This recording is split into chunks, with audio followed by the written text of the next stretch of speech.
नमस्कार दोस्तों, स्वागत है आपके अपने YouTube channel yes for study में। आज हम सब फिर एक नई वीडियो के साथ क्लास की शुरुआत करते हैं। आज की आपकी वीडियो दोस्तों आपके आने वाले सीटेट एग्जाम के लिए दोस्तों मोस्ट इम्पोर्टेंट है, जिसमें हम सब 30 क्वेश्चन का मॉक टेस्ट को कवर करेंगे, जो कि आपका हिंदी से है। हिंदी में हम सब ग्रामर एंड पेडागोजी दोनों से संबंधित 15-15 क्वेश्चन लिए हैं। टोटल हम सब 30 क्वेश्चन को कवर करेंगे, जो कि आपके सीटेट की तैयारी के लिए दोस्तों बहुत ही महत्वपूर्ण है। यह दोस्तों आपका पेपर 1 और पेपर 2 दोनों के लिए महत्वपूर्ण है, क्योंकि हिंदी से दोस्तों पेपर 1 और पेपर 2 दोनों में ही क्वेश्चन पूछे जाते हैं। आप इस चैनल पे नए हैं तो चैनल को सब्सक्राइब कर लीजिए, कमेंट करके बताइए आपको क्लासें कैसी लग रही हैं। आपको इस चैनल पर सीटेट के सभी सब्जेक्ट का मॉक टेस्ट उपलब्ध कराए जा रहे हैं, साथ में साथ हर सब्जेक्ट की थ्योरी क्लासें भी हम सब आप सबके लिए उपलब्ध करा रहे हैं। उससे ज्यादा जो सबसे ज्यादा महत्वपूर्ण होता है प्रीवियस ईयर क्वेश्चन पेपर, हम सब 2011 से लेके अभी तक जितने भी आपके सीटेट के एग्जाम हुए हैं सभी ईयर का प्रीवियस ईयर क्वेश्चन पेपर भी कवर करा रहे हैं। चैनल को इसलिए दोस्तों सब्सक्राइब आप जरूर करिए। चलिए सब क्वेश्चन की तरफ बढ़ते हैं। पहला क्वेश्चन है, वृक्ष से पत्ते गिरते हैं, इस वाक्य में कौन सा कारक है? और इसकी पीडीएफ के लिए दोस्तों आपको डिस्क्रिप्शन में लिंक मिल जाएगा, वहां से जाके आप इसकी पीडीएफ भी डाउनलोड कर सकते हैं।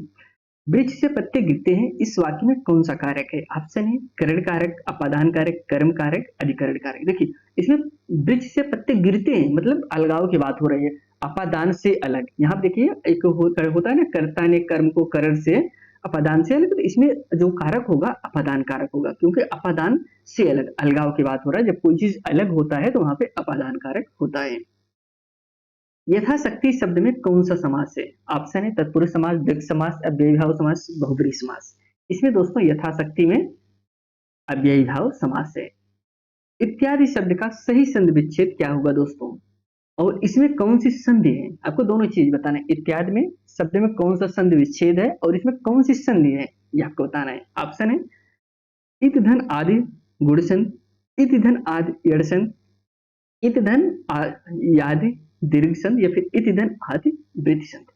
देखिए इत्यादि, इत्यादि के जो संधि विच्छेद होता है दोस्तों इत धन आदि होता है। ऑप्शन बी सही है, इत धन आदि यह दोस्तों इसका संधि विच्छेद है। और कौन सी संधि है? यड़ संधि होती है।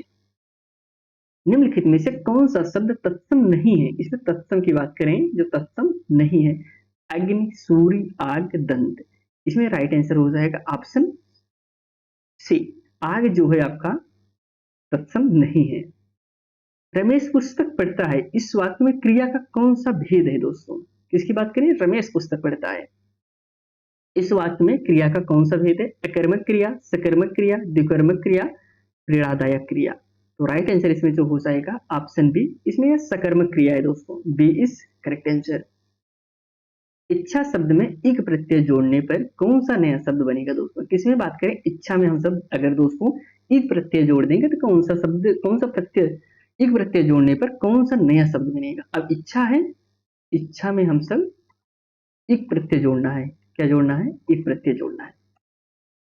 इच्छाक हो जाएगा, इच्छिक हो जाएगा, ऐच्छिक हो जाएगा, या फिर इच्छाक हो जाएगा। देखिए पढ़ने में शुद्ध कौन सा है, अगर आप ऐसा भी चेक कर लेंगे इसमें, जो देखिए कौन सा शुद्ध है, ज्यादा शुद्ध है। इच्छाक है, इच्छिक है, ऐच्छिक है, क्या सही, क्या सही पढ़ाएगा? ऐच्छिक।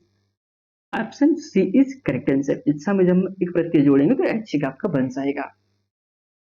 जो सब कुछ जानता हो वो वाक्यांश के लिए एक उपयुक्त शब्द बताइए। कहते हैं जो सब कुछ जानता हो उसे हम आप क्या कहेंगे? अल्पज्ञ कहेंगे, सर्वज्ञ कहेंगे, मर्मम कहेंगे, अज्ञ कहेंगे। अल्पज्ञ जो बहुत कुछ, बहुत थोड़ा सा जानता हो, और दोस्तों सर्वज्ञ जो सर्वज्ञ मतलब जो सब कुछ जानता है, उसे हम एक शब्द में कह सकते हैं जो सब कुछ जानता है, मतलब वो सर्वज्ञ है। निम्नलिखित में से पवन शब्द का सही संधि विच्छेद बताइए। किसकी बात करें? पवन का। पैधन वन, पोधन एन, पौधन अन, या फिर पावधन अन। देखिए इसमें जो पवन का संधि विच्छेद है इसमें पोधन अन होगा, पोधन अन बराबर पवन होता है। अंधे की लाठी मुहावरे का सही अर्थ क्या है दोस्तों? किसकी बात करें? अंधे की लाठी। अंधे की लाठी मुहावरे का अर्थ, सही अर्थ क्या है? अंधे व्यक्ति का सहारे बनना, एकमात्र सहारा होना, लाठी के सहारे चलना, या फिर बिना विचारे काम करना। अंधे की लाठी का मुहावरा, अंधे का लाठी का मुहावरा का जो मतलब होता है कि एकमात्र सहारा होना। अंधे के जैसे जो अंधा होता है उसका एक ही सहारा होता है, एक लाठी सहारा होता है। इसका मुहावरे का अर्थ क्या मतलब होता है? एक एकमात्र सहारा होना ही अंधे की लाठी का मुहावरा है। निम्नलिखित में से जातिवाचक संज्ञा कौन सी है दोस्तों? किसकी बात करें? जातिवाचक। गंगा, हिमालय, नदी, मिठास। इसमें जातिवाचक कौन सा संज्ञा है? तो राइट आंसर इसमें सी, नदी। देखिए नदी एक जाति का बोध हो रहा है। अब नदी तो बहुत सारी नदियां होती है, जैसे गंगा है, एक पर्टिकुलर एक नदी की बात हो रहा है। तो लेकिन नदी नदी में दोस्तों बहुत सारी जो है नदियां हैं, तो इसलिए एक जाति का ये बोध करा रहा है। अनुज शब्द का सही विलोम शब्द क्या है? अनुज का दोस्तों अग्रज है, कनिष्ठ है, भ्राता है, वरिष्ठ है। अनुज मतलब दोस्तों भाई होता है, तो इसमें अग्रज। अनुज शब्द का सही, अच्छा विलोम पूछा है, तो अनुज का सही विलोम शब्द क्या है? अग्रज है। सूरज चमक रहा है और पक्षी चहचहा रहे हैं, यह किस प्रकार का वाक्य है? कह रहे हैं सूरज चमक रहा है और पक्षी चहचहा रहे हैं। यह सरल वाक्य है, मिश्रित वाक्य है, संयुक्त वाक्य है, नकारात्मक वाक्य है? यह दोस्तों आपका संयुक्त वाक्य है। Option C is correct answer. निजवाचक सर्वनाम का प्रयोग किस वाक्य में हुआ है? इसकी बात करें, निजवाचक। निजवाचक का सर्वनाम बताइए। यह मेरी पुस्तक है। आप कहाँ जा रहे हैं? मैं अपना काम स्वयं कर लूंगा। कोई आ रहा है, देखिए मैं अपना काम स्वयं कर लूंगा मतलब निजवाचक, मतलब खुद की बात हो रही है कि मैं अपना काम स्वयं कर लूंगा। यही आपका निजवाचक का उदाहरण होता है। शुद्ध वर्तनी वाले शब्द का चयन कीजिए।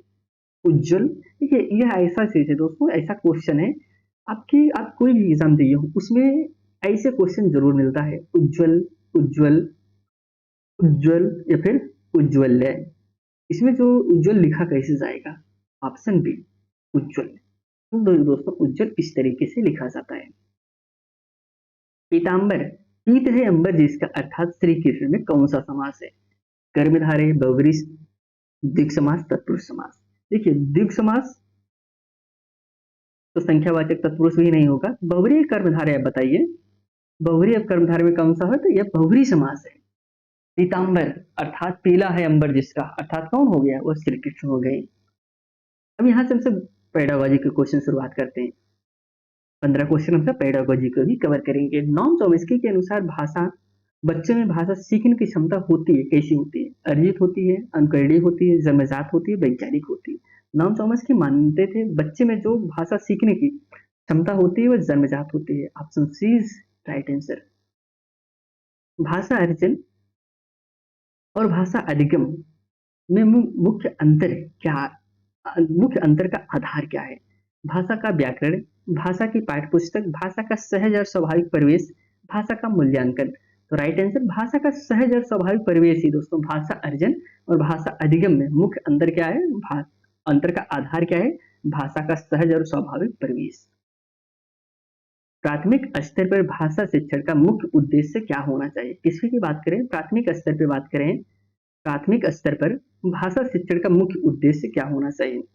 बच्चों को व्याकरण के सभी नियम याद करवाना। नियम याद करवाना तो वैसे आपका सीटेट का विरोध करता है, तो ये तो होगा नहीं। बच्चों को विभिन्न संदर्भों में भाषा का प्रभावी प्रयोग करने योग्य बनाना, बच्चों को तीव्र गति से पढ़ना सिखाना। तो इसका कोई मतलब नहीं तीव्र गति से सिखाना, केवल केवल आपका नेगेटिव पॉइंट है, तो गलत ही हो जाएगा। तो राइट आंसर इसमें बी ही सही है दोस्तों, बच्चों को विभिन्न संदर्भों में भाषा का प्रभावी प्रयोग करने योग्य बनाना। बहुभाषिकता है दोस्तों, मल्टी लैंग्वेज की बात करें कक्षा में एक, बहुभाषिकता की कक्षा में आप क्या करेंगे या फिर क्या होना चाहिए? बहुत बड़ी रुकावट है कक्षा में, शिक्षक के लिए एक बोझ है। देखिए रुकावट तो होगा नहीं, बोझ तो होगा नहीं। भाषा सीखने में एक महत्वपूर्ण संसाधन है, भाषा संप्रेषण को बाधित करती है, बाधित भी आपका नेगेटिव पॉइंट है। एक ही ऑप्शन बचा, option C is right answer. भाषा कौशल का स्वाभाविक और सही क्रम क्या है दोस्तों? भाषा कौशल का जो स्वाभाविक और सही क्रम है, पढ़ना लिखना सुनना बोलना, सुनना बोलना पढ़ना लिखना, बोलना सुनना लिखना पढ़ना, लिखना पढ़ना बोलना सुनना। तो करेक्ट आंसर ऑप्शन बी, सबसे पहले सुनना, फिर बोलना, फिर पढ़ना, फिर लिखना। Option B is right answer. Portfolio का प्रयोग प्राथमिक स्तर पर मूल्यांकन के लिए क्यों उपयोगी है? देखिए हम आपको बताते हैं इसके बारे में। पोर्टफोलियो, इससे क्वेश्चन आपके एग्जाम में हर बार पूछा जाता है। पोर्टफोलियो का निर्माण जो किया जाता है, जैसे अभी आप मान लीजिए आपके क्लास में कोई छोटा बच्चा है, थर्ड क्लास में है, आप उस क्लास के मान लीजिए क्लास टीचर है, क्लास टीचर है, आप उस बच्चे का मतलब जितने भी आपके क्लास में बच्चे हैं सभी बच्चों का पूरा बायोडाटा तैयार कर लिया, कौन बच्चा किसे बोलने में कैसे है, पढ़ने में लिखने में, मतलब पूरा डाटा उसका आपने तैयार कर लिया। अब बच्चा क्लास 4 में चला गया, क्लास 4 में जाने के बाद हो सकता है कोई क्लास टीचर और दूसरा कोई क्लास टीचर बन जाए। मान लीजिए यहाँ पे वाई हो गया, यहाँ पे यक्स हो गया। अब वाई को हर बच्चे का चेक करने के लिए हर बच्चे को टेस्ट या फिर चेक करना पड़ेगा, एक एक बच्चों को चेक करना पड़ेगा, कौन बच्चा पढ़ने में सही है, लिखने में सही है, बोलने में सही है, कौन अच्छा वक्ता है, मतलब इन सब के बारे में अच्छे से चेक करना पड़ेगा। लेकिन आपने जो नोट्स बनाया है, आपने जो फाइल बनाया है, अगर वही फाइल आप यहाँ पे ट्रांसफर कर दें, अगली क्लास टीचर को ट्रांसफर कर देते हैं, तो फिर उस क्लास टीचर को हर एक बच्चे को चेक करने की जरूरत नहीं है, बल्कि वो फाइल देख के बता देगा कि यह बच्चा पढ़ने में सही है, यह बच्चा लिखने में सही है, बच्चा बोलने में सही है। यही होता है पोर्टफोलियो फाइल। पोर्टफोलियो फाइल में बच्चे का रिकॉर्ड रखा जाता है। इसका रिकॉर्ड टीचर करता है, बच्चा खुद भी कर सकता है, अभिभावक भी कर सकते हैं। ये केवल शिक्षक को काम को कम करता है। देखिए केवल आ गया तो आपका ऐसे गलत हो जाएगा। यह बच्चे की क्रमिक प्रगति का आकलन करने में मदद करता है। इसमें केवल केवल आ गया, यह भी तो दोनों गलत हो जाएगा। ऑप्शन एक ही बचा है, बी इज राइट आंसर। ससर वाचन का मुख्य उद्देश्य क्या है? किसकी बात कर रहे हैं?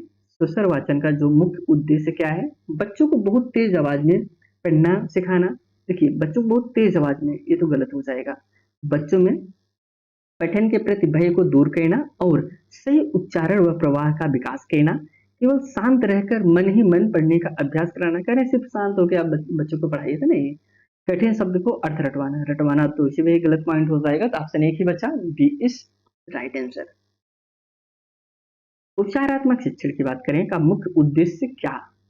मुख्य उद्देश्य, हाँ, उपचारात्मक शिक्षण का मुख्य कार्य क्या है? ऑप्शन है प्रतिभाशाली बच्चों को अतिरिक्त कार्य देना, बच्चों को सीखने संबंधी कमियों कठिनाइयों को पहचान कर उन्हें दूर करना। ये सही हो जाएगा। कक्षा में अनुशासन बनाए रखना, पाठ्य पुस्तक से प्रश्न को उत्तर, ये सब गलत है। राइट आंसर इसमें आपका डी ही करेक्ट आंसर है।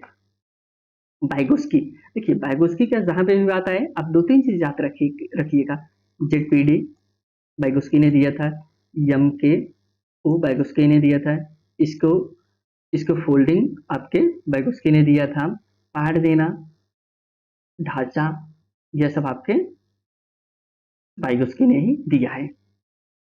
और जहां पे सोशल की बात किया जाए, कल्चर की बात किया जाए, यह सब आपके बाइगोस्की से ही संबंधित है। करें बाइगोस्की के अनुसार बच्चे भाषा कैसे सीखते हैं? भाषा प्रयोगशाला में अभ्यास करें। भाषा सीखने के लिए बच्चों को प्रयोगशाला जाना पड़ेगा, वहां अभ्यास करेंगे तो गलत हो जाएगा। पुरस्कार या दंड के प्रभाव से गलत हो जाएगा। सामाजिक अंतर क्रिया से दोस्तों, सोशल इंटरेक्शन से, यही आपका राइट आंसर हो जाएगा। क्योंकि बाइगोस्की तो वैसे भी आपके समाज से सोशल पे ज्यादा ध्यान देते थे, तो ऑप्शन इसमें सी इज करेक्ट आंसर।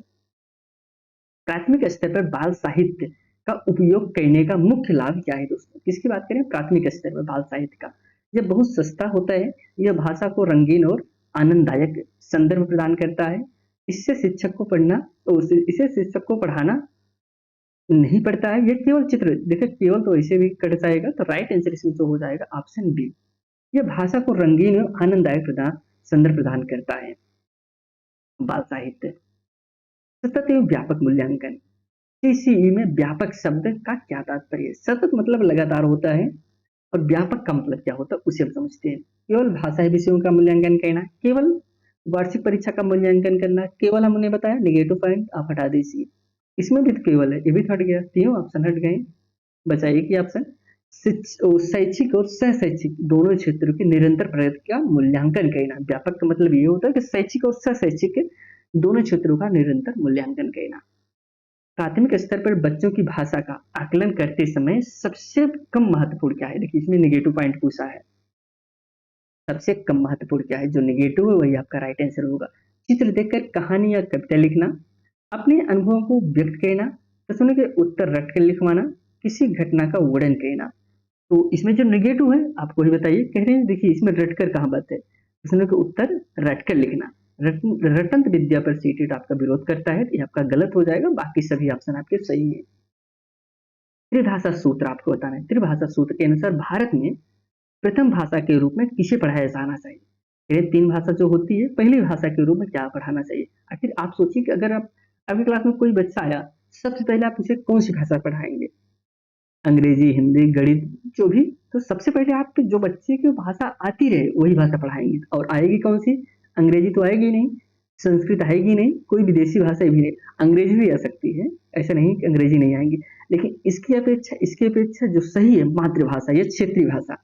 मातृभाषा अगर उसकी इंग्लिश है, आपको इंग्लिश पढ़ाना है, हिंदी है तो हिंदी, या फिर कोई क्षेत्रीय भाषा है तो उसे मतलब जो उसकी मातृभाषा है, जो वह घर पे सीखा है, आपको सबसे पहले वही भाषा पढ़ाना चाहिए त्रिभाषा सूत्र के अनुसार। Option B is correct answer. मौन वाचन। मौन वाचन से बच्चों में किस क्षमता का विकास होता है? उच्चारण में सुधार, उच्च स्वर में गाने की कला, अर्थ ग्रहण करते हुए गहन चिंतन के साथ पढ़ने की क्षमता, हस्तलेखन का विकास। तो करेक्ट आंसर सी हो जाएगा, अर्थ ग्रहण करते हुए गहन चिंतन के साथ पढ़ने की क्षमता। Option C is correct answer. प्राथमिक स्तर पर कविता शिक्षण का मुख्य उद्देश्य क्या है? किसकी बात करें? प्राथमिक स्तर पर कविता शिक्षण का मुख्य उद्देश्य क्या है? कठिन शब्दों को व्याकरण नियमों लिखना, बच्चों को कविता का आनंद, लय, ताल और भावनाभूत करना, कवि का जीवन परिचय याद करवाना, केवल अलंकृत। देखिए केवल तो आपके आगे कट जाएगा, तो राइट आंसर इसमें बी हो जाएगा, बच्चों को कविता का आनंद, लय, ताल और भावनाभूत कराना। यहाँ पे आज हम सब दोस्तों 30 क्वेश्चन को कवर किए, जो कि आपके सभी के सभी टेट के संभावित क्वेश्चन थे, आपके सीटेट एग्जाम में पूछे जा सकते थे। अगर आप इस चैनल पर नए हैं तो चैनल को जो सब्सक्राइब करिए, कमेंट करके बताइए आपको क्लासें कैसी लग रही हैं। हम आपसे फिर एक नए वीडियो में मिलते हैं, तब तक के लिए दोस्तों धन्यवाद।